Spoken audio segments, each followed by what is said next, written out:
Jose Rizal was born on June 19, 1861 in Calamba, Laguna. His father was Francisco Mercado Rizal, a successful farmer, while his mother was Teodora Alonso Realonda, who was well educated and known for her wisdom. Rizal was the seventh child in a family of 11 children. Lumaki si Rizal sa isang pamilya na kilala sa kanilang edukasyon at magandang reputasyon. Mayroon silang lahing Chino, Filipino at Espanyol. Tinuruan siya ng kanyang mga magulang ang kahalagahan ng edukasyon, mabuting asal, disiplina at pagmamahal sa kapwa. Dahil dito, nahubog ang kanyang magandang pagkatao. Noong bata pa lamang si Rizal, ipinakita na niya ang kanyang katalinuhan. Natuto siyang bumasa sa murang edad sa tulong ng kanyang ina. Mahilig siyang magbasa ng mga aklat, gumuhit, magsulat ng tula at pagmasdan ang kalikasan. Ang kanyang pagiging mausisa ay naging daan upang lalo siyang matuto. Malaki ang naging impluwensya ng kanyang pamilya sa kanyang paglaki. Kanyang ina ang kanyang unang guro na nagturo sa kanya ng pagbasa at mabuting asal. Kanyang mga tiyuhin ay nagturo naman ng pagmamahal sa pag-aaral at pagpapaunlad ng kanyang kakayahan. Dahil sa kanilang paggabay, lumaki si Rizal na may pagmamahal sa bayan na hangaring makatulong sa kapwa.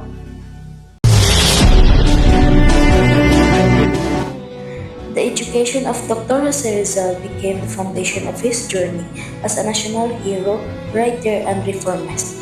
Born on June 19, 1861, in Calamba, Laguna, Rizal grew up in a family that valued learning. His first teacher was his mother, Teodora Alonso, who taught him reading, writing, and moral values. At a young age, Rizal already showed intelligence, curiosity, and a deep love of knowledge. Rizal continued his formal education at the Binyan Village School in Laguna from 1870 to 1871 under Maestro Justiniano Aquino Cruz. There, he developed his academic skills and prepared himself for higher studies. In 1872, he entered the Ateneo Municipal de Manila, now known as Ateneo de Manila University. Despite the challenges and discrimination faced by Filipino students during the Spanish period, Rizal excelled and graduated with highest honors in 1877, earning a Bachelor of Arts degree. After Ateneo, Rizal studied at the University of Santo Tomas from 1877 to 1882, where he pursued philosophy and letters, and later medicine. However, he experienced difficulties because of the unfair treatment of Filipino students, which encouraged him to continue his studies abroad. In 1882, he traveled to Spain and enrolled at the Universidad Central de Madrid, where he earned degrees in medicine and philosophy and letters. Rizal's education exposed him to ideas of freedom, equality, and human rights. Through his knowledge, he wrote No Le Tangere and El Filibusterismo, which revealed the struggles of Filipinos under Spanish rule. His education became a powerful tool that awakened national consciousness and inspired Filipinos to value their identity and fight for change. Rizal proved that learning is not only for personal success but also a way to serve the nation.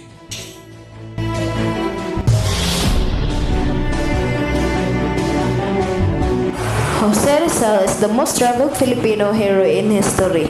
Jose Rizal's travels across different countries were not only journeys for education and discovery but also a mission to understand the world and find ways to help his fellow Filipinos. His experience abroad shaped his ideas about freedom, equality, and national identity. In 1882, Rizal traveled to Spain to continue his studies at the Universidad Central de Madrid. There, he studied medicine and the humanities while observing the political systems and societies of Europe. He became aware of the differences between the treatment of Filipinos under Spanish rule and the freedoms enjoyed by other nations. Rizal also visited countries such as France, Germany, Austria, and other parts of Europe. In Germany, he further developed his knowledge of science and literature and completed his famous novel Noli Me Tangere in 1887. His travels allowed him to meet scholars and thinkers who influenced his belief that education and peaceful reform were important tools for progress. Rizal's journey also brought him to Japan, Hong Kong, and other places where he studied cultures, observed societies, and continued writing. These experiences helped him compare the conditions of the Philippines with other countries and inspired him to work for social change. Through his travels, Rizal gained knowledge that he used to awaken the Filipino spirit. His writings revealed the struggles of his people and encouraged them to seek dignity, unity, and national pride.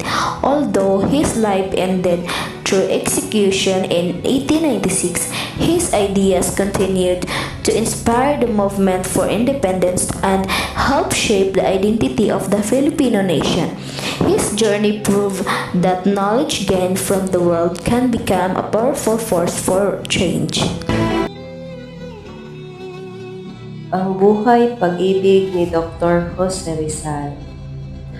Ang pag-ibig ay isa sa mga pinaka-mapangyarihang damdamin ng tao.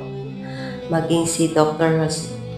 Jose Protasio Rizal, ang ating pambansang bayani, ay dumaan sa iba't ibang yugto ng pag-ibig. Ang kanyang mga naging kasintahan ay hindi lamang bahagi ng kanyang personal na buhay, kundi naging inspirasyon din sa kanyang mga akda, pananaw at paglilingkod sa bayan. Segunda Katipak. Ang unang pag-ibig. Ang unang babaeng minahal ni Rizal ay si Segunda Katipak, isang dalagang taga Batangas.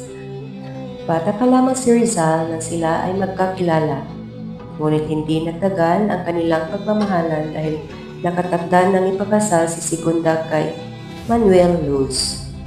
Bagamat maikli ang kanilang relasyon, hindi ito nakalimutan ni Rizal.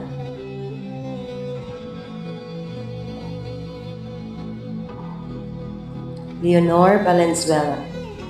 Sumunod na naging bahagi ng kanyang buhay. Si Leonor Valenzuela o Orang, habang nag-aaral si Rizal sa Universidad ng Santo Tomas, nagpapadala siya ng mga liham na sinulat gamit ang hindi nakikitang tinta mula sa tubig na may asin. Isang natatanging paraan ng panliligaw na nagpapakita ng kanyang talino at pagiging malikhain. Ngunit nauwi rin sa hiwalayan ang kanilang relasyon. Mga babae sa Europa at Japan. Habang nasa Europa, nakilala ni Rizal sina Consuelo Ortiga y Perez, Gertrude Biquet, Suzanne Jacobi, at Nelly Bosted. Nagkaroon siya ng malalim na pagkakaibigan at minsan ay muntik ng umibig, ngunit pinili niyang maging tapat sa kanyang mga prinsipyo. Sa Japan naman ay nakilala niya si Oshi-san o Seiko Osai na nagturo sa kanya ng wikang Hapon at kultura ng bansang iyon. Isa rin siya sa mga babaeng naging malapit sa puso ni Rizal. Josephine Bracken. Ang huling pag-ibig. Ang huling babaeng minahal ni Rizal ay si Josephine Bracken. Nagkakilala sila sa dapitan ng dalhin niya ang kanyang amain na si George Stauffer upang magpagamot sa mga mata.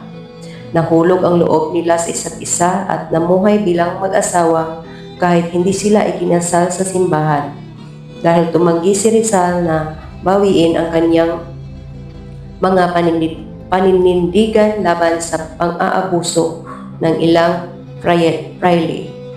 Nagkaroon sila ng anak na si Francesco, ngunit ito ay namatay. Ilang oras matapos isinilang. Sa kabila ng matinding pagsubok, nanatili si Josephine sa tabi ni Rizal hanggang sa mga huling sandali nito sa Fort Santiago.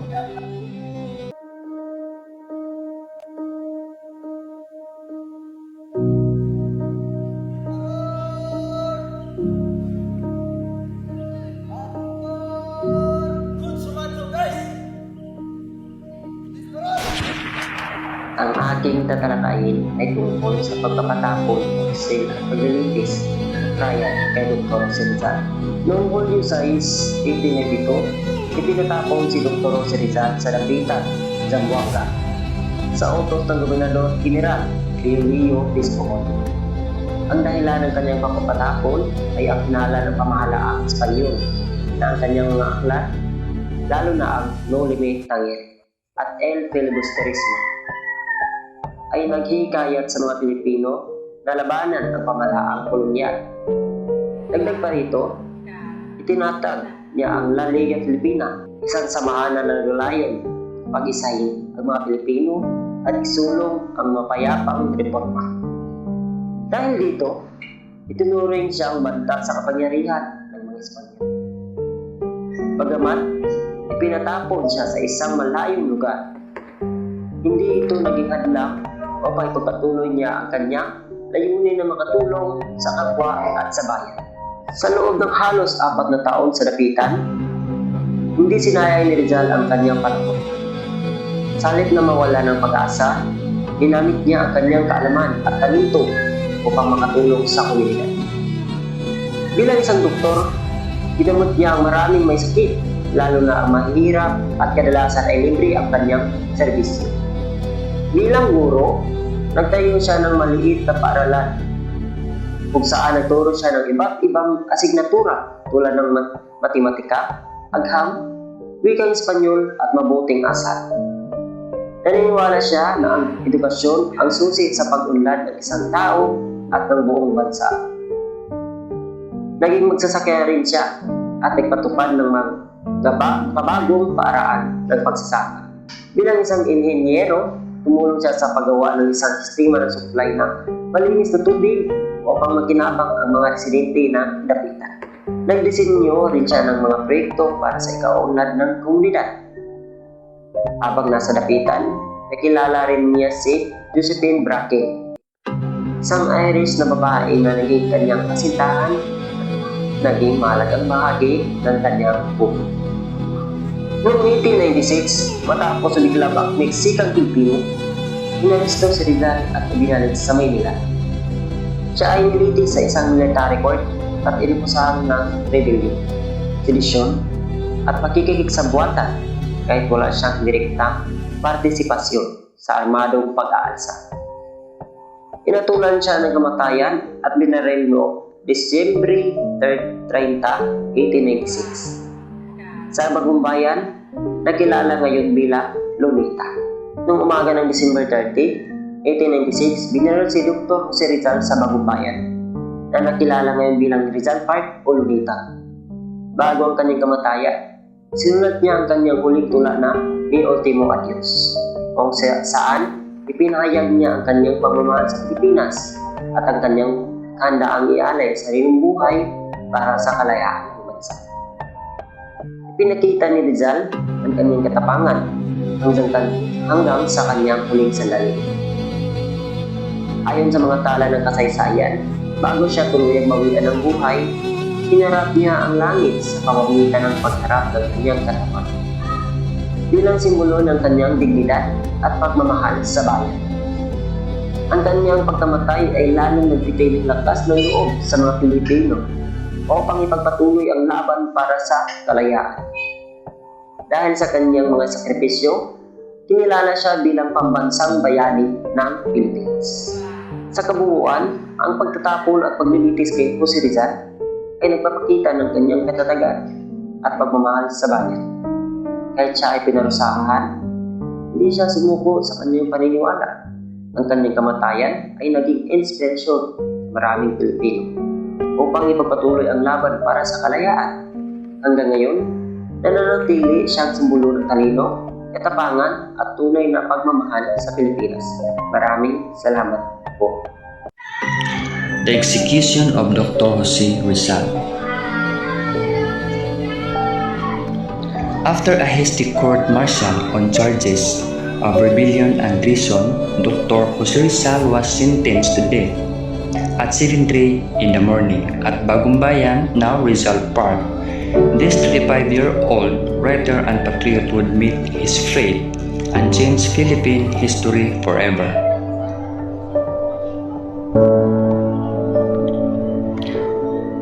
Walk from Fort Santiago to Bagumbayan, Rizal in black suit, hands bound.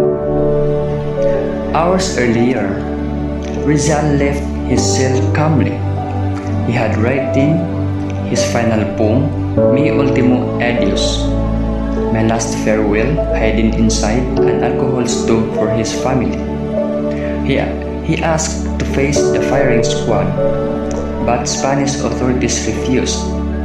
Traitors must be shot in back. 8 Filipino soldiers stood ready. Behind them, Spanish officers aimed rifles, ready to fire if the Filipinos refused to shoot their countrymen. Firing squad line, Rizal standing straight, slow motion of shots. And blindfolded Rizal stood steady. A soldier checked his pulse. It was calm, unshaken. When the command "Fuego" and rang out, Rizal whispered his last words, "Consumatum est." It is finished. As bullets struck him, he twisted his body deliberately, falling face up toward the rising sun over Manila Bay. Rizal Monument, Philippine flag waving, Spain hoped his death would end the revolution, instead it ignited it. Rizal's sacrifice proved that ideas cannot be killed by bullets. Today, we remember him not just as a martyr, but as the man who taught us that freedom is won with courage, wisdom, and love for our country. Thank you so much.